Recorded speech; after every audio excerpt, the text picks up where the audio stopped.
Greetings, Earthlings. It is I, the Solar Punk Farmer, and we are here with my friend Brennan today. And we're actually going to be doing something different. So we're going to be harvesting some wild mustard greens that are growing up on the slopes here in Granada Hills. And it's great because Brassica nigra, aka wild mustard, is an invasive species that also happens to be edible. You can actually eat the greens, you can eat the flowers, and I'm going to see if I can make some delicious fried mustard greens out of them.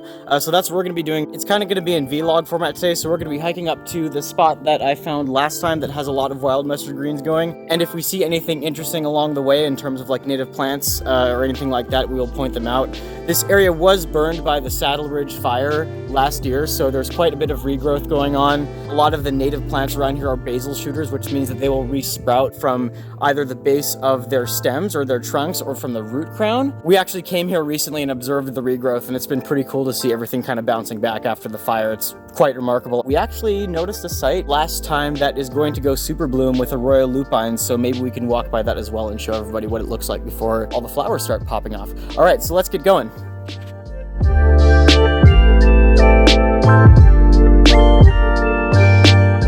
All right, here's a rather interesting plant. It's not in bloom yet. This tends to bloom more in the late summer to early fall, but this is Datura rhydi, which is a native hallucinogenic plant. I've never tried it, never planned to, but from what I have heard, the trip is actually quite terrifying and not a great experience. Includes a lot of vomiting and very scary hallucinations, so definitely would not recommend. All right, let's keep going.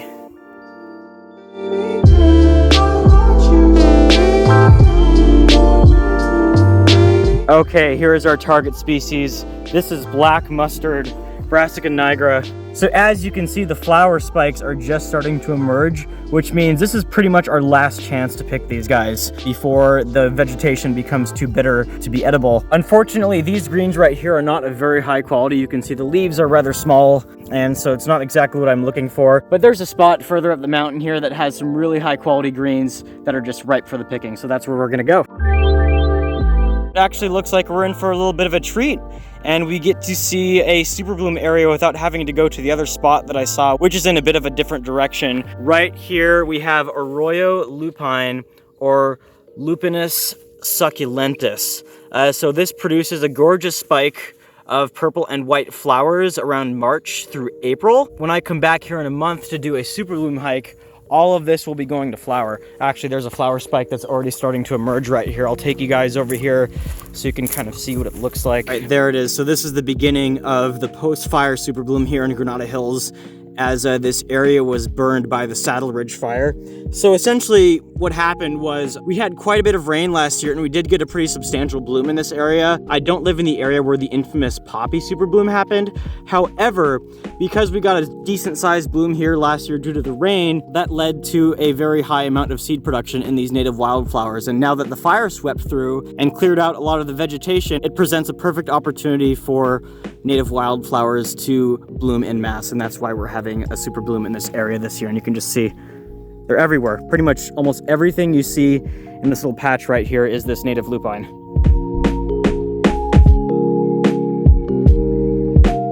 Okay, so this is really awesome. This is an example of a plant basal shooting after a fire. This is Artemisia californica, aka California sagebrush. And since the tissue around the root crown is relatively intact after the fire, it's putting out new shoots and it's going to regrow. This is an adaptation that many California native species have to fire, as fire is a part of the natural order here in Southern California, especially in a sage scrub ecosystem like we have here. So every few decades or so, I'm actually not sure what the exact burn interval of this particular plant community is. Generally speaking, every few decades, there will be a fire that comes through that burns down all the old growth and gives an opportunity for new growth to emerge. And there are certain species that grow in these types of plant communities that will only emerge or flourish after fire. And you can see more burned vegetation down here. This was all shrubland before, and now we have quite a bit of regrowth since we have had some rain come through, and we're expecting more rain this weekend and next week.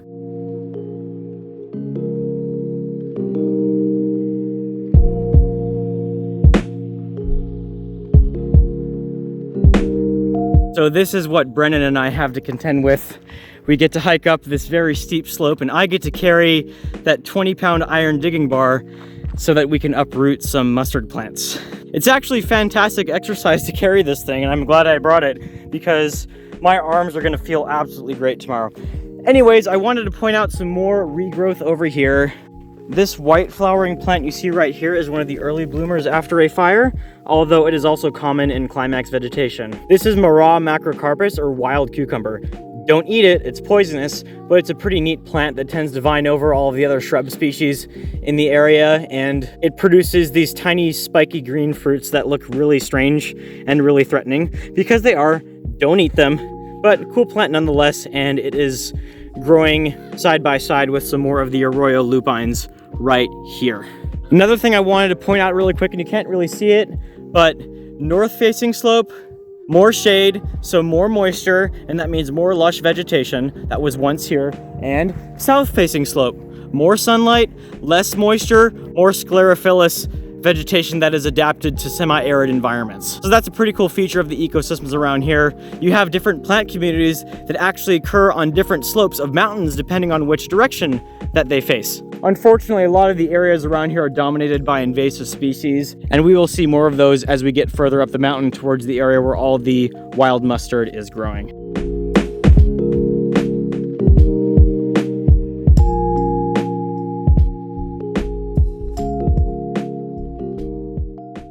So now we have the opportunity to see some actual flowers. Here it is, Brassica nigra, wild black mustard. And it looks like these plants have already gone into flower, which means we are either slightly too late or just on time. So I guess we will see as we get further up the slope to the location that I discovered last time, because it looks like some of these are actually still viable. At this point, we will only know once we get there.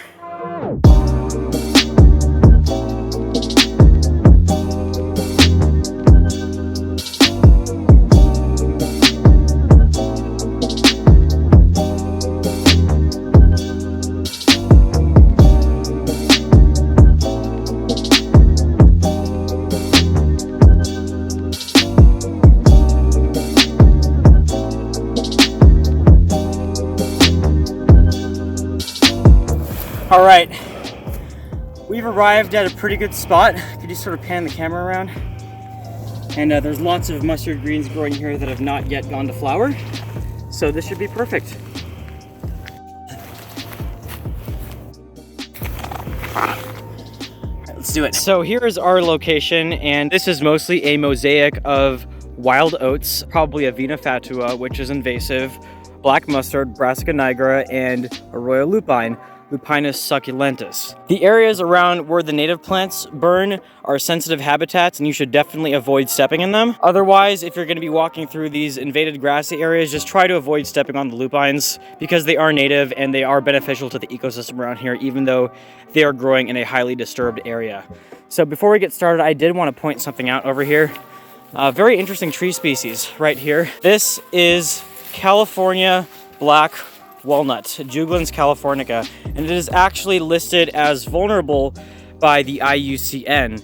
And this is because it has the tendency to readily hybridize with non-native walnut species, namely English walnuts. So the genetic line of the plant is being polluted, I guess, by non-native species, so it's considered to be a threatened species.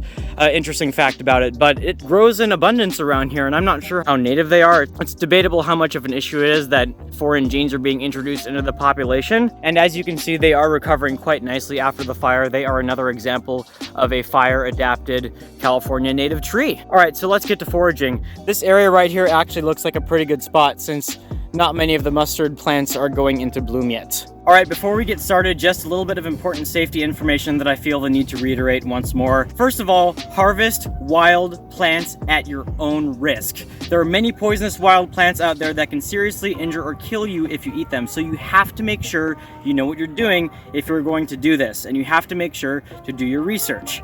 Make sure you're familiar with the species in your area and be absolutely certain that you are not misidentifying a species, because toxic species and edible species oftentimes look very similar to one another. And so that leads into my number one safety tip for doing this. Always make sure you know not 100%, but 150% what you are harvesting. 150%. You have to be absolutely certain before you pick and eat any wild plants that you know what you are putting into your mouth. I know for a fact that this is wild black mustard, Brassica nigra. And that's another tip, make sure you know the binomial name of the species you are harvesting, because that can help you a lot when it comes to identifying the correct species to harvest. And if you are 100% sure, here's what you can do, provided you have access to immediate medical care in the case of an emergency. You can take a very small piece, very small, like this, even smaller. I am no expert when it comes to this part, and I encourage you to do your own research here. I am taking a small bite of this plant because I know exactly what it is, and I know that it's safe, but please, please, please do additional research before you get involved in wild foraging. So I'll just take a little piece and eat it. And normally what you're supposed to do is wait 1 hour to see if you have any adverse reactions, and if you don't, you're most likely fine. Always consult experts before doing this.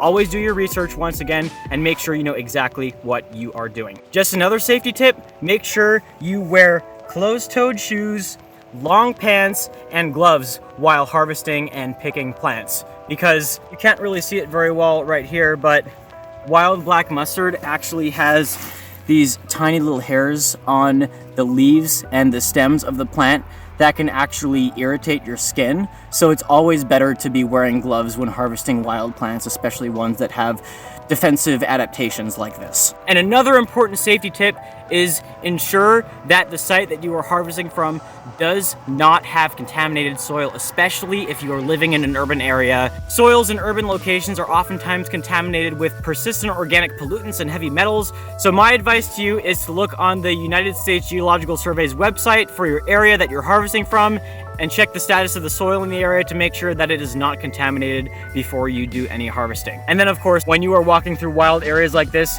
make sure you know what the toxic plants look like, because there are some that are in this area and in many other areas, like poison oak, for example, here, and back east, poison ivy, and in Europe and parts of North America, giant hogweed, which is very dangerous. Make sure you know how to identify the dangerous plants so that you can steer clear of them, because you do not want to go home with a rash. And just one more thing, I'm sure you guys saw me carrying that large 20-pound iron digging bar up the slope, and that is because while harvesting these mustard plants, we plan to uproot them because they are an invasive species, therefore killing the plant, and we brought that along just in case we needed a little bit of extra oomph when it comes to pulling these plants out of the soil. But I think that since the soil here is quite loose and fertile, we won't have many problems removing the plants. All right, with all that out of the way, let's get to it.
But Mr. Solarpunk Farmer, you ask, what is so bad about this wild black mustard plant? Why do we need to remove it, and why is it invasive? Well, you see, this area right here was once native vegetation prior to the Saddle Ridge fire.